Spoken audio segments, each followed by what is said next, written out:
aduga sigi gari gi magi fuel tank sida ne happy se sida toroga samaga happy ne si 10 liter challe ko adanga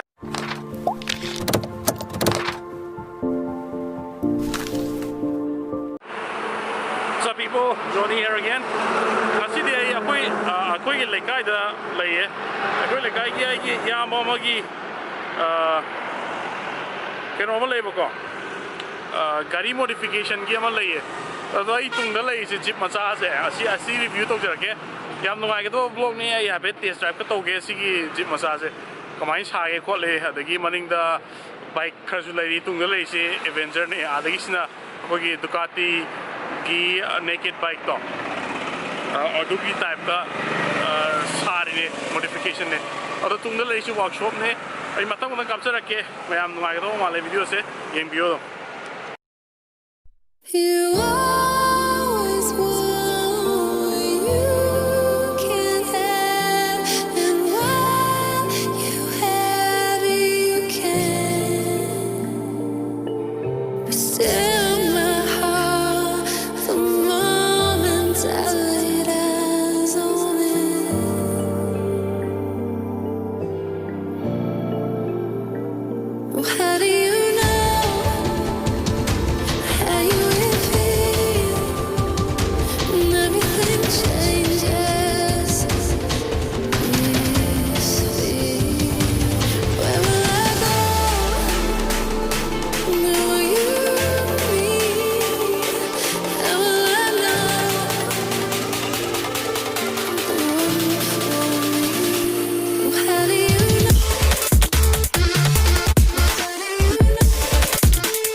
mobile address SINGJAMEI SINGJAMEI LEIKAI तो कौन और किसी modification का तक किरा को क्या ना जो workshop से कमाई तो इना तो जो है बको अभी bike car देखिए गाड़ी ऐसा हो JCB के इसलिए यार बको अतो आइना interest हो जैसे कि मनिंग की जिप से सी से कमाई तो रोगा अभी सारी नौकरी ना तो अभी तभी ने Pulsar engine the Pulsar can do some lots of Pulsar engine the gap.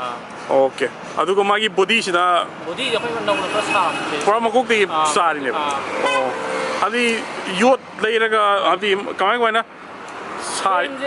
You to lay in a when Adi Maggie can measure me in a car, same level. Okay. Aduga Maggie sit Kumaka, you kai the low in the Simanzo. You let Louis have knocked the neighbor. Aduga tires in a car, and happy petrol octo Arido. Oh, Aduki to neighbor, happy. Although I am deep, you know, see the Yoriba, Jeep key, see the Yoriba body part, Kiki Mams, oh, in about she does have knocked the neighbor. Okay. Kusa, I begi, a quite my take go. Kusa, as a camera, I have said my petty, use the Yori say, Pulsar engine, 180cc, 150. Okay. Aduga sige left hand drive ne to risi ko.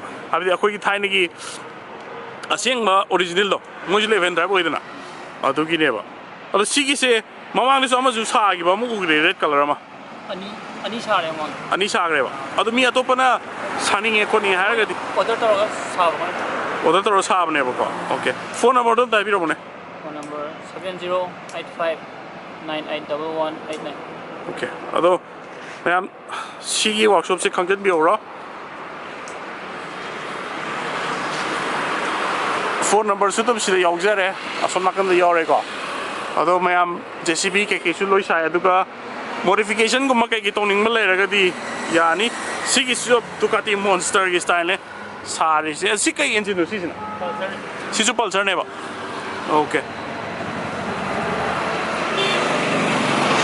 Also, KUMAR Sensons automobile custom Sigi Magim logo si laser. Aduka Sigi gari sina si Avenger ne siga isigo. Avenger se maning is a pra low right on top of never. Now team you. ꯑꯗꯣ ꯁꯤꯒꯤꯁꯦ ꯑꯩ ꯀꯣꯟꯅ ꯑꯃꯨꯛ ꯅꯝꯖꯔꯛꯀꯦ ꯑꯗꯣ ꯑꯍꯥꯟꯕꯒꯤ ꯑꯣꯏꯅ ꯁꯤꯒꯤ ꯒꯥꯔꯤꯁꯦ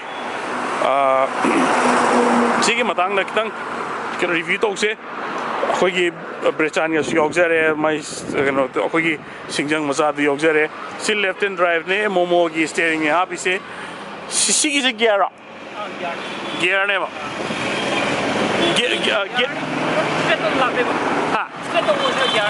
ꯒꯤꯌꯔ ꯁ꯭ꯇ꯭ꯔꯦꯠꯇ ꯑꯣꯏꯕ ꯁ꯭ꯇ꯭ꯔꯦꯠ ꯍꯥꯏꯕꯗꯤ ꯃꯊꯛꯀ ꯃꯈꯥ ꯈꯛꯇꯪ ꯃꯊꯛꯇꯅ ꯑꯃꯈꯛꯇꯪ ꯆꯠꯄ ꯔꯤꯚꯔꯁꯀꯤ ꯒꯤꯌꯔ 3ꯗꯒꯤ 4 5 ꯐꯥꯎꯇꯣ 2ꯗꯒꯤ 5 ꯐꯥꯎ ꯃꯅꯤꯡꯗ ꯑꯣ ꯃꯊꯛꯀ ꯃꯈꯥꯗ ꯆꯠꯄ ꯁꯨꯃꯥꯏꯅ ꯆꯠꯇꯦꯕꯀꯣ ꯑꯣ ꯑꯗꯨꯃꯥꯏꯅ ꯁꯦꯝꯃꯤꯅꯦꯕ ꯑꯣ ꯍꯥꯏꯗꯤ ꯕꯥꯏꯛꯀꯤ ꯏꯟꯖꯤꯟꯗꯣ ꯒꯤꯌꯔ ꯁ꯭ꯇ꯭ꯔꯦꯠ ꯑꯣꯏꯗꯅ ꯍꯣꯏ ꯍꯣꯏ ꯑꯣ ꯑꯗꯨꯒ ꯁꯤꯗꯩꯗ ꯖꯦꯔꯤ ꯐ꯭ꯌꯨꯜ ꯇꯦꯡ ꯑꯃ ꯍꯥꯞꯄꯦ ꯃꯌꯥꯝ ꯖꯦꯔꯤ ꯀꯦꯟꯒꯁꯨ ꯍꯥꯞꯅ ꯍꯥꯏꯅꯕꯗꯣ ꯁ꯭ꯄꯦꯌꯔ ꯇꯥꯌꯔ ꯌꯥꯎꯔꯦ ꯑꯗꯨꯒ ꯁꯤꯠꯁꯤꯁꯨ ꯑꯝꯇ ꯌꯦꯡꯕꯤꯌꯨ ꯃꯌꯥꯝ ꯁꯤꯗꯁꯨ ꯇꯣꯡꯕ ꯌꯥꯅꯤ ꯁꯤꯗꯁꯨ ꯌꯥꯔꯅꯤ ꯃꯤ 4ꯗꯤ ꯑꯗꯨꯝ ꯆꯟꯗꯣꯏꯅꯦ ꯁꯤꯒꯤꯁꯦ ꯑꯗꯣ ꯁꯤ ꯂꯦꯐꯠ ꯍꯦꯟ ꯗ꯭ꯔꯥꯏꯚꯅꯦ ꯑꯗꯨꯒ ꯁ꯭ꯄꯤꯗꯣꯃꯤꯇꯔꯁꯦ ꯑꯩꯈꯣꯏꯒꯤ ꯔꯣꯌꯦꯜ ꯑꯦꯟꯐꯤꯜꯒꯤ ꯍꯥꯞꯄꯦ ꯑꯗꯨꯒ ꯃꯈꯥꯒꯤ ꯀꯩꯅꯣꯁꯤ ꯌꯦꯡꯕꯤꯌꯨ ꯌꯥꯝꯅ ꯈꯨꯠ ꯍꯩꯅ ꯁꯥꯕ ꯍꯥꯏꯇꯥꯔꯦꯀꯣ ꯁꯤꯒꯤꯁꯦ ꯁꯤꯗꯗꯤ ꯌꯥꯎꯔꯛꯏꯁꯦ ꯁꯤꯒꯤꯁꯦ ꯑꯦꯛꯁꯦꯂꯔꯦꯇꯔ ꯕ꯭ꯔꯦꯛ ꯀ꯭ꯂꯠꯆ ꯑꯣꯏꯗꯣꯏꯅꯦꯕꯀꯣ ꯃꯌꯥꯝ ꯈꯪꯖꯤꯟꯕꯤꯌꯣ ABC ꯑꯗꯨꯝ ꯂꯩꯕꯅꯤ ꯔꯥꯏꯠ ꯍꯦꯟꯗꯁꯨ ABC ꯑꯗꯨꯝ ꯂꯩꯕꯅꯤ ꯑꯦꯛꯁꯦꯂꯔꯦꯇꯔ ꯕ꯭ꯔꯦꯛ ꯀ꯭ꯂꯠꯆꯅꯀꯣ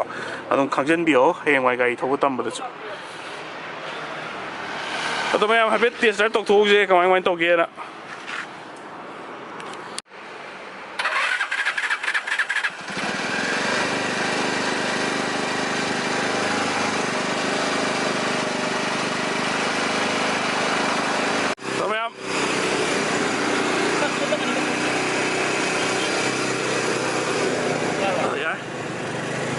ꯃꯌꯥꯝ ꯇꯧꯗꯧꯔꯨꯔꯁꯤ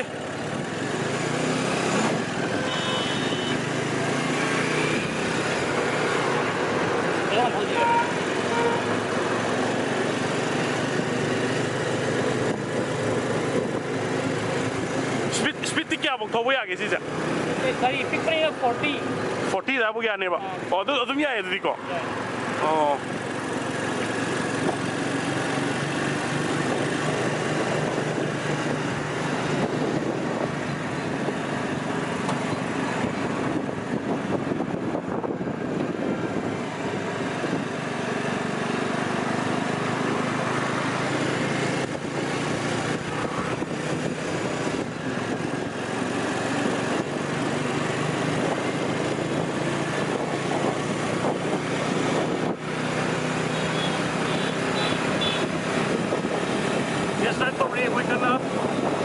ꯃꯥꯏꯀ꯭ꯔꯣꯐꯣꯟ ꯌꯥꯎꯖꯔꯛꯇ꯭ꯔꯦ ꯋꯥꯔꯧꯕꯤꯅꯣ ꯃꯈꯣꯟꯁꯤꯗꯤ ꯈꯤꯇꯪ ꯍꯧꯗꯧ ꯃꯥꯜꯂꯦ ꯕꯦꯛꯒ꯭ꯔꯥꯎꯟ ꯅꯣꯏꯁꯤꯒ ꯑꯗꯣ ꯁꯤꯒꯤ ꯒꯥꯔꯤꯁꯦ ꯑꯗꯨꯝ ꯅꯨꯡꯉꯥꯏ ꯌꯥꯝ ꯒꯣ ꯀꯥꯔꯠꯀꯤ ꯇꯥꯏꯞ ꯊꯧꯋꯦꯕꯗꯅ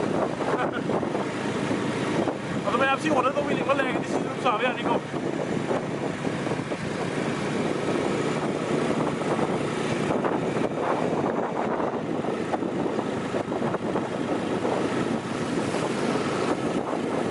ꯗꯤꯛꯀꯤꯗꯤ ꯀꯌꯥꯝ ꯆꯪꯒꯦ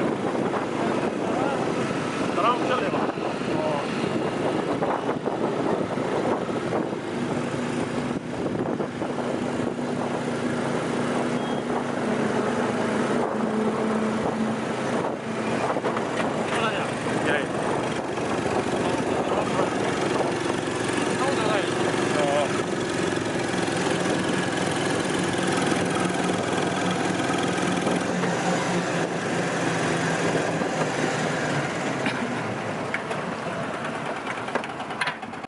ꯑꯗꯨꯒ ꯁꯤꯒꯤ ꯒꯥꯔꯤꯒꯤ ꯃꯥꯒꯤ ꯐ꯭ꯌꯨꯜ ꯇꯦꯡꯁꯤ ꯁꯤꯗꯅꯦ ꯍꯥꯞꯄꯤꯁꯤ ꯁꯤꯗ ꯇꯧꯔꯒ ꯁꯝꯃꯒ ꯍꯥꯞꯄꯤꯅꯦ ꯁꯤꯁꯦ 10 ꯂꯤꯇꯔ ꯆꯜꯂꯦꯕꯀꯣ ꯑꯗꯣ ꯉꯁꯥꯏꯒꯤ ꯐ꯭ꯌꯨꯜ ꯇꯦꯡꯁꯤ ꯍꯥꯞꯐꯝ ꯌꯥꯎꯗꯕꯒꯤ ꯃꯄꯥꯟꯗ ꯍꯥꯞꯄꯅꯤ ꯏꯟꯖꯤꯟꯁꯦ ꯁꯤꯗ ꯌꯥꯎꯔꯤꯁꯤꯅꯤ ꯏꯟꯖꯤꯟꯒꯤ ꯕꯣꯛꯁꯅꯦ ꯃꯣꯏ ꯃꯤꯗ ꯏꯟꯖꯤꯟ ꯍꯥꯏꯇꯥꯔꯦ ꯁꯤꯗꯤ ꯑꯃꯨꯛ ꯄꯜꯁꯔ 150ꯒꯤꯅꯤ ꯁꯤꯗ ꯌꯥꯎꯔꯤꯁꯤ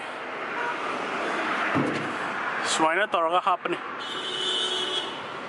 ꯑꯗꯩ ꯃꯥꯒꯤ ꯆꯦꯁꯤꯁꯤꯅ ꯀꯩꯅ ꯁꯥꯏꯅꯣ ꯌꯣꯠꯅ ꯑꯗꯨꯝ ꯁꯦꯝꯃꯤꯔꯕ ꯑꯣ ꯃꯁꯥꯒꯤ ꯒꯥꯔꯤ ꯑꯇꯣꯞꯄꯗꯩ ꯂꯧꯊꯣꯛꯄ ꯅꯠꯇꯦ ꯃꯁꯥꯒꯤ ꯁꯥꯖꯕꯅꯦꯕ ꯑꯣ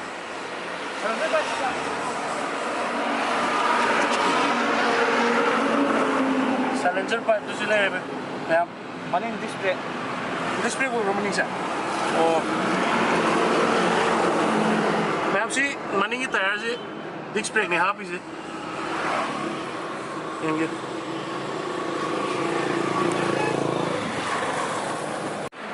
ꯑꯗꯣ ꯁꯤꯒꯤ ꯑꯩꯈꯣꯏꯒꯤ ꯃꯅꯤꯄꯨꯔꯒꯤ ꯑꯩꯈꯣꯏꯒꯤ ꯃꯩꯇꯩ ꯃꯆꯥ ꯑꯩꯈꯣꯏ ꯃꯅꯤꯄꯨꯔ ꯃꯆꯥ ꯍꯥꯏꯇꯥꯔꯦꯀꯣ ꯑꯩꯈꯣꯏꯒꯤ ꯈꯨꯠ ꯁꯥ ꯍꯩꯕꯒꯤ ꯂꯝꯁꯦ ꯇꯁꯦꯡꯅ guidance ꯀꯨꯝꯕ ꯐꯖꯅ ꯇ꯭ꯔꯦꯅꯤꯡ ꯄꯤꯕꯤꯔꯒꯗꯤ ꯐꯖꯅ ꯃꯅꯤꯄꯨꯔꯗꯁꯨ ꯇꯧꯒꯦꯒꯩ ꯉꯝꯕ ꯑꯩꯈꯣꯏꯒꯤ ꯀꯪꯂꯩꯆꯥꯁꯤꯡꯅꯦ ꯍꯥꯏꯇꯥꯔꯦꯀꯣ ꯁꯤꯒꯤ ꯖꯤꯞ ꯃꯆꯥ ꯑꯃ ꯄꯨꯊꯣꯛꯏꯁꯦ ꯂꯦꯐ ꯍꯦꯟ ꯗ꯭राꯏꯚꯅꯤ ꯑꯗꯒꯤ ꯄꯜꯁꯔꯒꯤ ꯏꯟꯖꯤꯟ 150ꯗꯒ ꯇꯧꯔ ꯁꯦꯝꯃꯤꯅꯦꯕ ꯑꯗꯒꯤ ꯃꯥꯒꯤ ꯆꯦꯁꯤ ꯃꯌꯥꯝ ꯆꯦꯁꯤ ꯑꯗꯒꯤ ꯕꯣꯗꯤ ꯃꯁꯥꯅ ꯂꯣꯏꯅꯃꯛ ꯁ꯭ꯀ꯭ꯔꯦꯆꯇꯒꯤ ꯇꯧꯔꯒ ꯌꯣꯠ ꯇꯧꯔ ꯁꯥꯖꯔꯤꯅꯦꯕ ꯑꯗꯣ ꯁꯤꯒꯤꯁꯤ ꯀꯌꯥꯃꯨꯛ ꯌꯥꯝꯅ ꯏꯝꯄ꯭ꯔꯨꯚꯃꯦꯟ ꯂꯩꯔꯒꯦ ꯍꯥꯏꯕꯗꯣ ꯑꯗꯣ ꯑꯩꯈꯣꯏꯒꯤ ꯃꯅꯤꯄꯨꯔꯒꯤ ꯑꯩꯈꯣꯏ ꯀꯪꯂꯩꯄꯥꯛꯀꯤ ꯁꯤꯒꯨꯝꯕ ꯈꯨꯠ ꯁꯥ ꯍꯩꯕꯒꯤ ꯂꯝꯗ ꯃꯌꯥꯝ ꯑꯃ ꯂꯩꯔꯤꯁꯦ ꯇꯁꯦꯡꯅ ꯑꯩꯈꯣꯏꯅ ꯎꯠꯊꯣꯛꯄꯤꯗꯕꯒꯤ ꯈꯪꯗꯕꯅꯦ ꯍꯥꯏꯇꯥꯔꯦꯀꯣ ꯑꯗꯨꯅ ꯁꯤꯒꯨꯝꯕꯁꯤꯁꯨ ꯇꯁꯦꯡꯅ ꯄ꯭ꯔꯣꯃꯣꯠ ꯇꯧꯕꯤꯕ ꯑꯃ ꯌꯥꯝ ꯐꯖꯅ ꯆꯪꯉꯤ ꯀꯔꯤꯒꯤꯅꯣ ꯍꯥꯏꯔꯒꯗꯤ ꯃꯁꯤꯁꯤꯗ ꯑꯩꯈꯣꯏꯒꯤ ꯀꯪꯂꯩꯄꯥꯛꯀꯤꯁꯨ ꯃꯥꯏ ꯑꯃ ꯄꯨꯔꯛꯄ ꯌꯥꯔꯤꯕꯅꯤ ꯁꯤꯒꯤ ꯖꯤꯞ ꯃꯆꯥ ꯑꯃ ꯁꯥꯕ ꯍꯥꯏꯁꯦ ꯒꯥꯔꯤ ꯑꯃ ꯁꯥꯔꯛꯄ ꯍꯥꯏꯁꯦ ꯐꯥꯒꯤ ꯅꯠꯇꯦꯀꯣ ꯌꯥꯝꯅ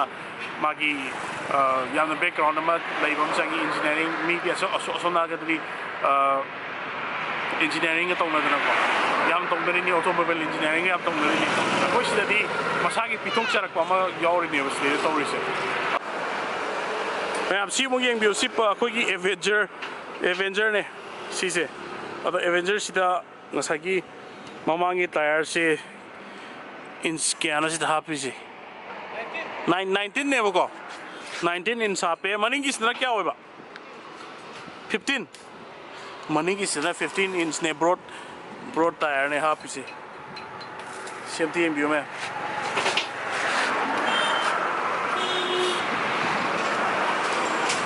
ꯑꯗꯒꯤ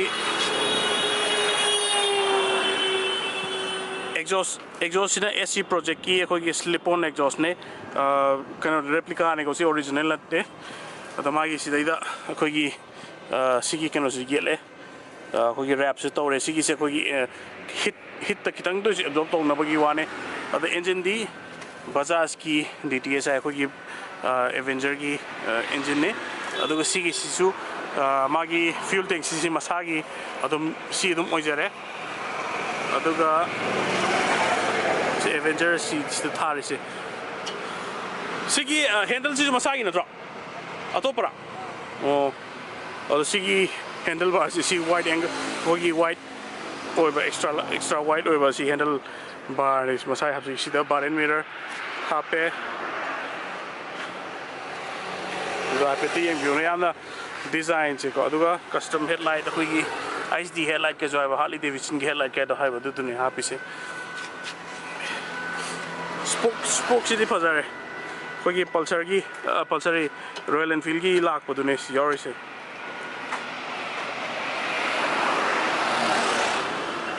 ꯑꯗꯣ ꯃꯥꯒꯤ ꯁꯤꯒꯤ ꯐ꯭ꯔꯦꯝꯁꯦ ꯁꯤꯗ ꯌꯦꯡꯕꯤꯌꯨ ꯁꯤꯗꯩꯗ ꯁꯦꯝꯃꯤꯕ ꯃꯌꯥꯝꯁꯦ ꯉꯁꯥꯏꯒꯤ ꯁꯤꯒꯤꯁꯦ ꯂꯣ ꯔꯥꯏꯠ ꯇꯧꯔꯛꯅꯕꯒꯤ ꯍꯣꯠꯅꯕꯗ ꯉꯁꯥꯏꯒꯤ ꯁꯁꯄꯦꯟꯁꯟ ꯁꯨꯃꯥꯏꯅ ꯁꯤꯗꯩꯗ ꯌꯥꯎꯔꯝꯕꯗꯣ ꯁꯤꯗ ꯌꯥꯎꯔꯝꯕꯗꯣ ꯁꯤ ꯂꯧꯊꯣꯛꯈ꯭ꯔꯀꯥꯟꯗ ꯁꯤꯗꯩꯗ ꯁꯁꯄꯦꯟꯁꯟꯁꯤ ꯁꯤꯗ ꯃꯅꯨꯡꯗ ꯑꯣꯏꯅ ꯌꯦꯡꯕꯤꯌꯨ ꯁꯤꯗ ꯑꯣꯏꯅ ꯍꯥꯞꯈ꯭ꯔꯦꯕ ꯃꯅꯨꯡꯗ ꯁꯤꯗꯀꯣ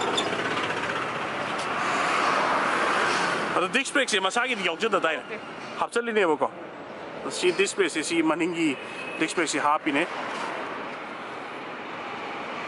ꯑꯗ ꯁꯤꯠꯁꯤꯁꯨ ꯑꯩꯈꯣꯏꯒꯤ ꯇꯣꯉꯥꯟꯅ ꯐꯖꯅ ꯃꯣꯏ ꯁꯤꯗꯩꯗ ꯇꯨꯖꯕꯅꯦ ꯑꯗꯩ ꯁꯤꯒꯤ ꯄꯥꯔꯠꯁꯦ ꯁꯤꯒꯤ ꯒ꯭ꯂꯣꯕ ꯕꯣꯛꯁꯀꯤ ꯄꯥꯔꯠꯁꯦ ꯁꯤꯁꯨ ꯇꯣꯉꯥꯟꯅ ꯁꯥꯕꯅꯦꯕ ꯌꯥꯝꯅ ꯃꯈꯨꯠ ꯅꯥꯜꯂꯦ ꯍꯥꯏꯇꯥꯔꯦ ꯑꯗꯣ ꯂꯣ ꯔꯥꯏꯠꯁꯦ ꯐꯖꯅꯗꯤ ꯑꯣꯏꯔꯦ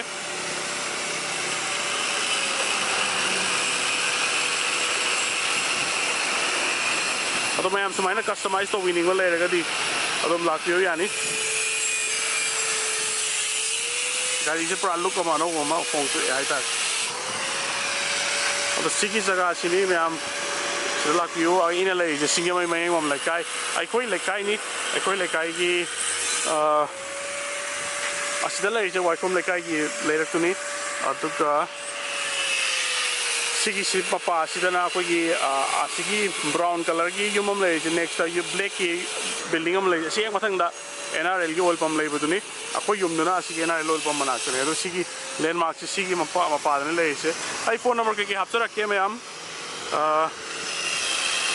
any bike modification car modification tauning ba lairagadi adum haibiro yani aduga ai isu scooter akoi ki thaina ki Vespa ama aman mado adugi doi ama lairaga restoration work toge tok jabani sigi work to da adugi su ai project amo ina pura makok te loibo ba rang ano ba kamaga adagi magi accessories magi parts na ano no usilaga Vespa aribo do ai ano bo thoka du su mo kai sem gen to jari kana ado mayam ngai bio yam interesting work blog wa kani ado ba dei project oina yam kuina sangani ado mate ai video clip horaga ai hapta rakke ado mayam sigi video siru pambiragadi like to biro subscribe to biro makatana ai mathang hapsa. Thank you so much.